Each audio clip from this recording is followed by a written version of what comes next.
اب ہم شروع کرتے ہیں یونس علیہ السلام کا قصہ۔ یونس علیہ السلام ایک عظیم اور کریم نبی تھے۔ ان کا قصہ قرآن کریم میں ایک انوکھا قصہ ہے۔ آپ کے والد کا نام متا تھا اور آپ سیدنا ابراہیم علیہ السلام کی نسل سے تھے۔ آپ کا ایک نام ذوالنون بھی ہے، یعنی مچھلی والے۔ النون کا مطلب ہے مچھلی۔ اسی طرح آپ کو صاحب الحوت بھی کہا جاتا ہے۔ اللہ تعالیٰ نے آپ کو ان سب ناموں سے پکارا ہے۔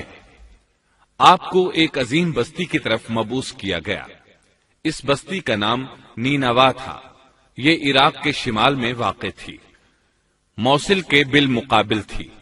ان دونوں کے درمیان دریائے دجلہ واقع تھا۔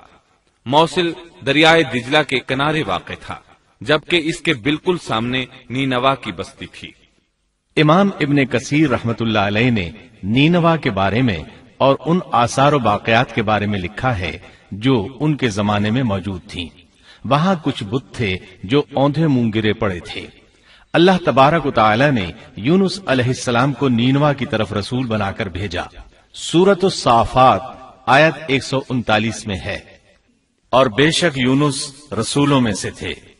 آگے اللہ آیت 147 میں فرماتے ہیں، اور ہم نے اسے 1,00,000 بلکہ اور زیادہ آدمیوں کی طرف بھیجا۔ یعنی ان کی تعداد 1,00,000 سے زیادہ تھی۔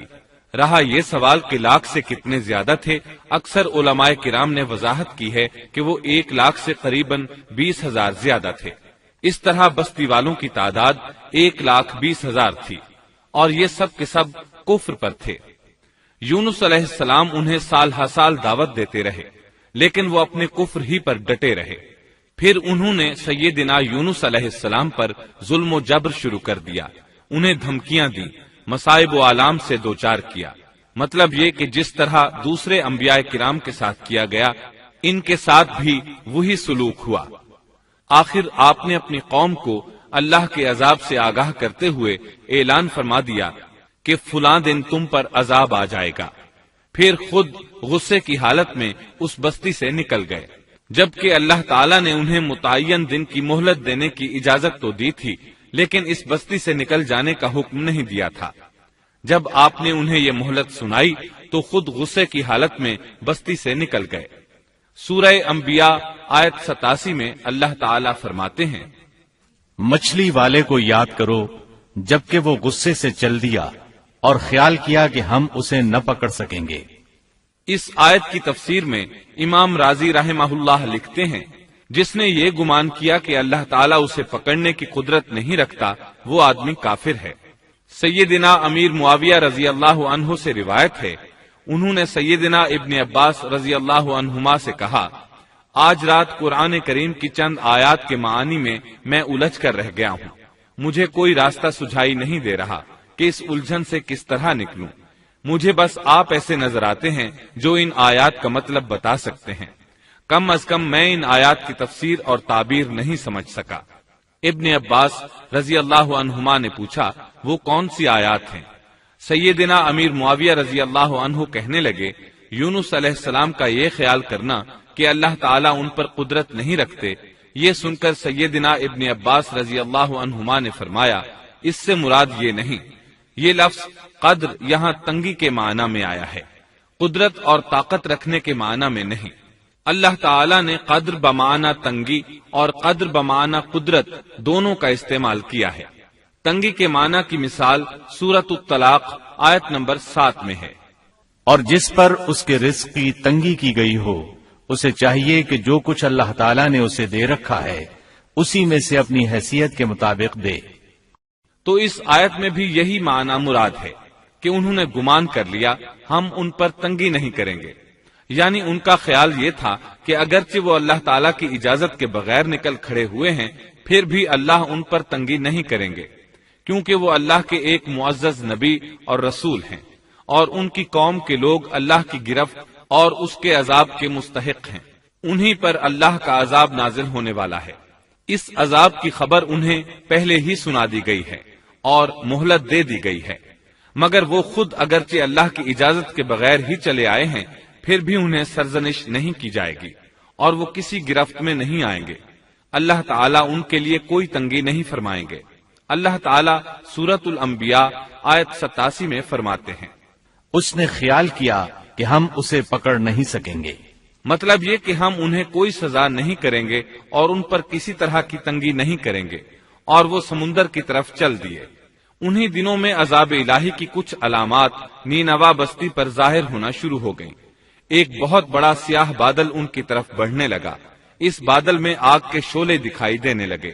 ان لوگوں نے یہ بادل ان متعین دنوں میں سے پہلے ہی دن دیکھ لیا۔ اس کو دیکھتے ہی وہ سمجھ گئے کہ جس طرح سیدنا یونس علیہ السلام نے انہیں آگاہ کیا تھا، یہ عذاب ان پر نازل ہو کر رہے گا، اور جو عذاب سیدنا لوط علیہ السلام کی قوم پر آیا تھا وہ اس کے بارے میں بھی اچھی طرح جانتے تھے۔ وہ بستی ان کی بستی کے قریب ہی تھی، اس لیے وہ ڈر گئے۔ ان کے سردار جمع ہوئے اور کہنے لگے، جیسے تم سے پہلے لوگوں پر عذاب اترا کرتے تھے، تم پر بھی یہ نازل ہو کر رہے گا، جلدی کرو، سب جمع ہو جاؤ۔ چنانچہ انہوں نے اس بات پر اتفاق کر لیا کہ سیدنا یونس علیہ السلام نے بالکل سچ فرمایا تھا۔ اللہ کی قسم، یہ بالکل وہی عذاب ہے، تم اللہ کے عذاب سے نجات نہیں پا سکو گے۔ اس سے بچنے کی ایک ہی صورت ہے کہ تم ایمان لے آؤ اور توبہ کر لو۔ اس طرح وہ سب کے سب ایمان لے آئے، لیکن سیدنا یونس علیہ السلام وہاں موجود نہیں تھے۔ ان کی عدم موجودگی میں یہ سب کے سب یعنی 1,20,000 افراد ایمان لے آئے۔ انہوں نے پیوند لگے کپڑے پہنے اور اللہ کے حضور عاجزی، انکساری اور آہوزاری شروع کر دی، رونے لگے، اللہ سے بخشش مانگنے لگے، پھر اسی حالت زار میں باہر کھلے میدان کی طرف نکل آئے۔ ان کے سرداروں نے سب کو الگ الگ کر دیا، یہاں تک کہ ماں اور بیٹے کو بھی جدا کر دیا۔ سب اپنی اپنی جگہ پر یعنی ماں اپنی جگہ پر اور بیٹا اپنی جگہ پر آہوزاری کرنے لگے تاکہ ان پر اللہ تعالی کی رحمت نازل ہو جائے۔ یہ عذاب 3 دن تک ان کے سروں پر منڈلاتا رہا، اور یہ بھی مسلسل آہوزاری کرتے رہے، اپنی عاجزی ظاہر کرتے رہے، معافیاں مانگتے رہے۔ آخر کار اللہ تعالیٰ نے ان پر رحم و کرم فرما دیا اور عذاب کو ان سے پھیر دیا۔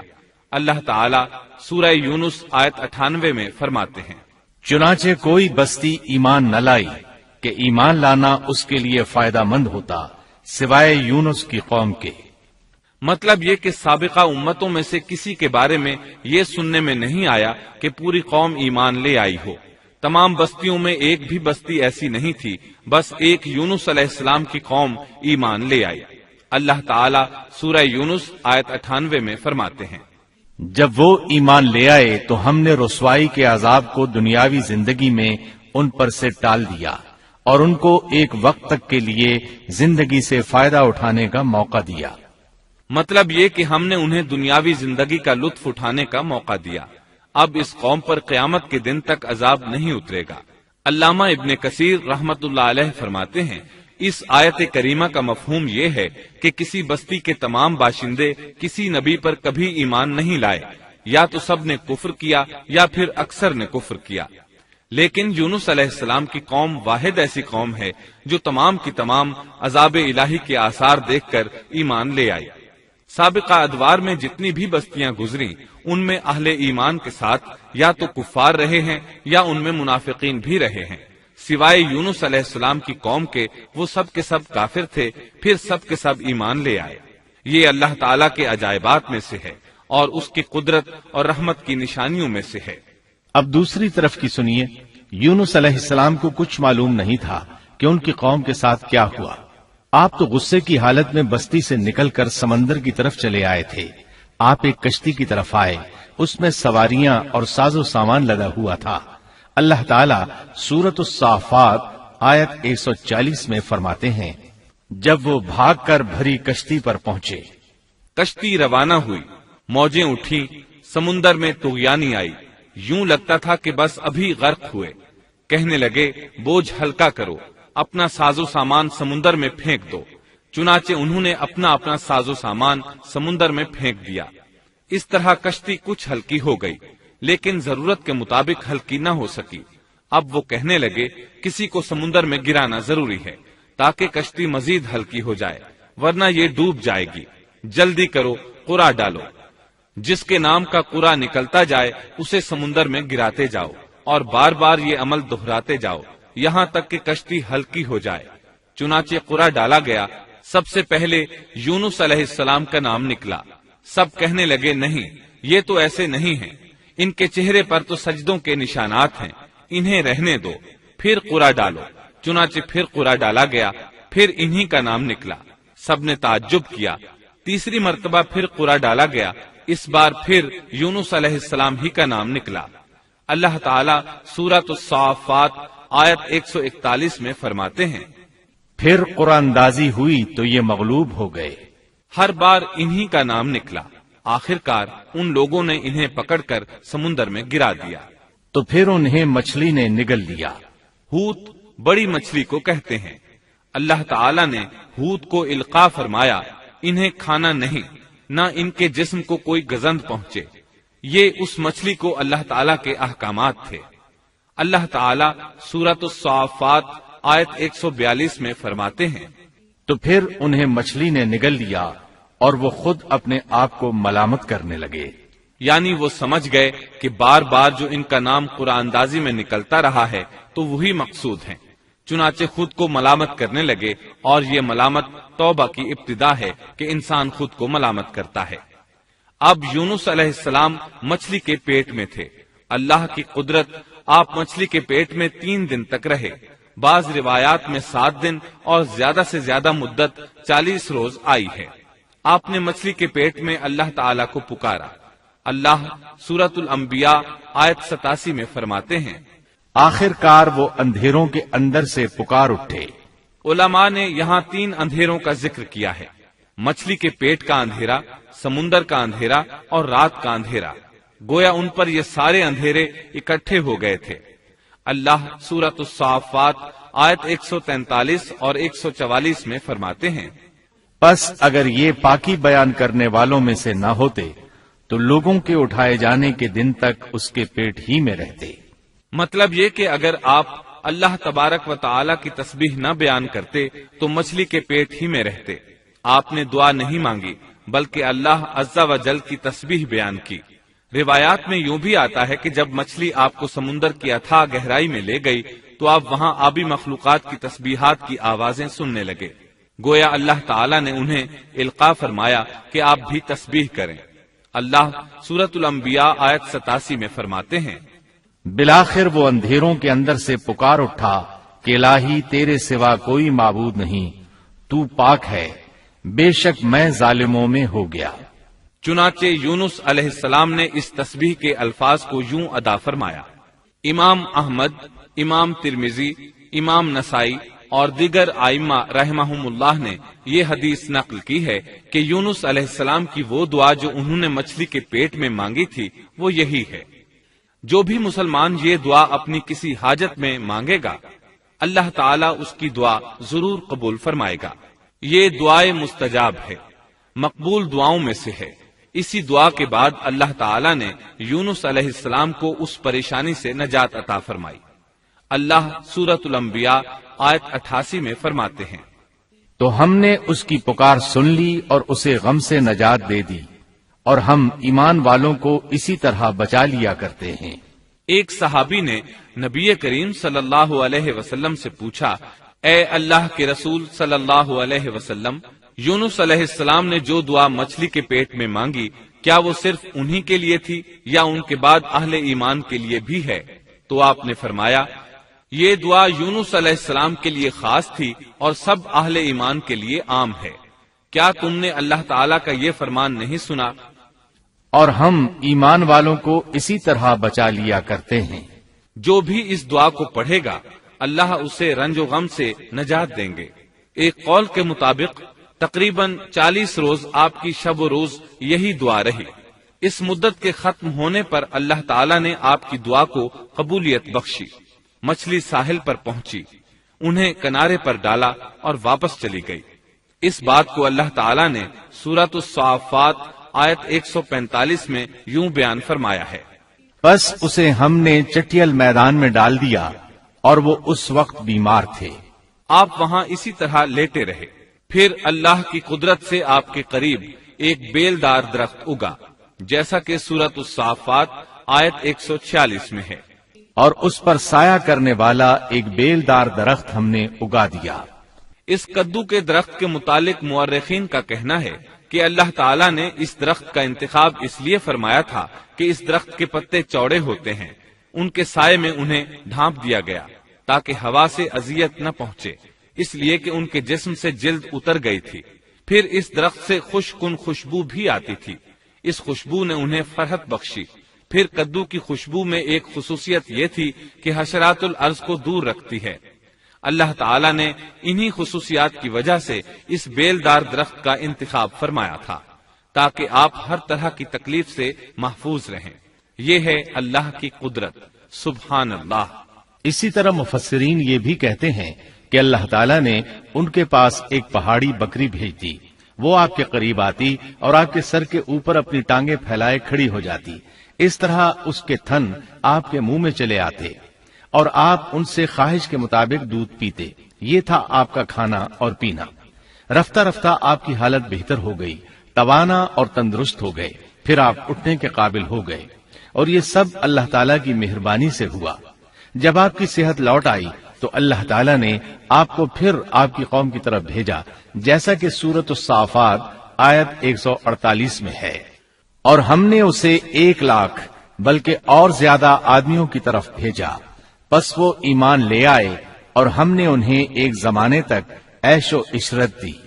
وہ سب کے سب آپ پر ایمان لے آئے تھے۔ اللہ تعالیٰ نے اس قصے کے ذریعے نبی کریم صلی اللہ علیہ وسلم کو اشارہ فرمایا ہے کہ دعوت دیتے ہوئے اکتانا نہیں۔ اللہ سورۃ القلم آیت 48 میں فرماتے ہیں، اور مچھلی والے کی طرح نہ ہو جائیے۔ ان لوگوں کو دعوت حق دیتے رہیے، دیکھیے وہ سال ہر سال دعوت دیتے رہے لیکن اکتائے نہیں، ان سے مایوس نہیں ہوئے۔ ان کی پوری بستی میں سے ایک بھی ان پر ایمان نہیں لایا تھا، لیکن جب ان سے مایوس ہو گئے تو انہیں اللہ کے عذاب سے آگاہ کر دیا اور منہ پھیر کر چل دیے تو وہ سب کے سب ایمان لے آئے۔ اللہ تعالی سورۃ القصص آیت 56 میں فرماتے ہیں، آپ جسے چاہیں ہدایت نہیں دے سکتے، بلکہ اللہ تعالیٰ ہی جسے چاہتا ہے ہدایت دیتا ہے۔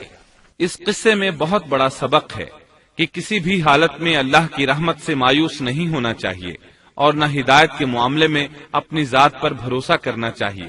ہدایت تو بس صرف اللہ تعالیٰ ہی کی طرف سے ہے، آپ کے ذمے تو پیغام حق پہنچا دینا ہے۔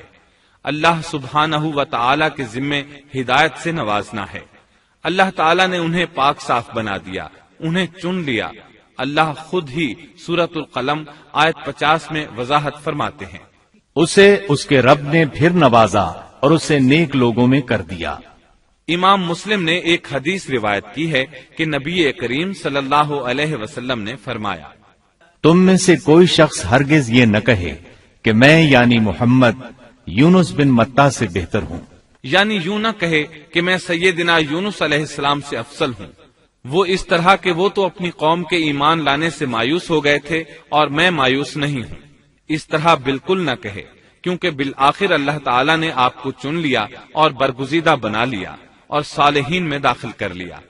اس واقعے میں نبی کریم صلی اللہ علیہ وسلم کو جو ہدایت دی گئی ہے اس کا ذکر سورۃ القلم آیت 41 میں آتا ہے، پس تو اپنے رب کے حکم کا صبر سے انتظار کر اور مچھلی والے کی طرح نہ ہو جا۔ مطلب یہ کہ یونس علیہ السلام کی مانند نہ ہو جائیے جو اپنی قوم کے ایمان لانے سے مایوس ہو گئے تھے۔ یقیناً دین کی دعوت اور حق کے پرچار میں یہ بہت عظیم سبق ہے کہ داعی اللہ کو کبھی مایوس نہیں ہونا چاہیے۔ یونس علیہ السلام کا قصہ ختم ہوا